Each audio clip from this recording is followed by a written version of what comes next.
Hi, I'm Dr. A. Ganesh Raja, and this presentation is about Bell's palsy. And this is taken from the latest edition of Harrison 20. Bell's palsy is the most common cause for facial paralysis. So, isolated paralysis of face, the first differential diagnosis should be Bell's palsy.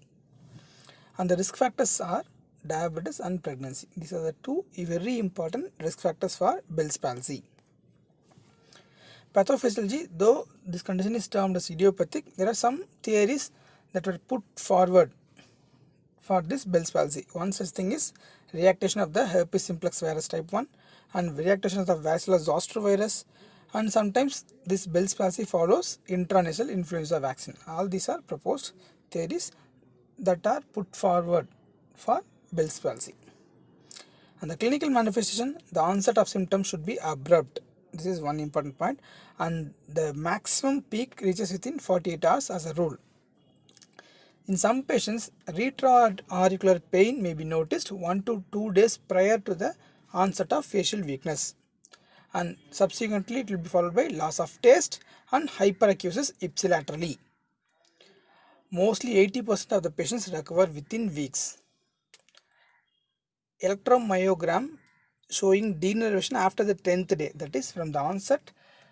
If the patient shows denervation after the 10th day, it indicates the patient has developed axonal damage and there is less chance for full recovery. This is one of the bad prognostic sign. Good prognostic sign, an incomplete paralysis in the first week is a good prognosis. Rather than the complete paralysis, and incomplete weakness within the first week is said to have a good prognosis. Coming to the differential diagnosis, Lyme's disease, which is caused by Borrelia burgdorferi, is one of the differential diagnosis, and sarcoid, which causes bilateral weakness, and GBS is one of the cause for bilateral facial palsy, and diabetes mellitus, amyloid, Sjogren, leprosy, and Melkersen-Rosenthal syndrome, where the patient will be having plication of the tongue along with facial palsy, and the patient may have facial edema also, and acoustic neuroma, where the patient also will be having concomitant eighth nerve involvement, because this is a CP angle tumor.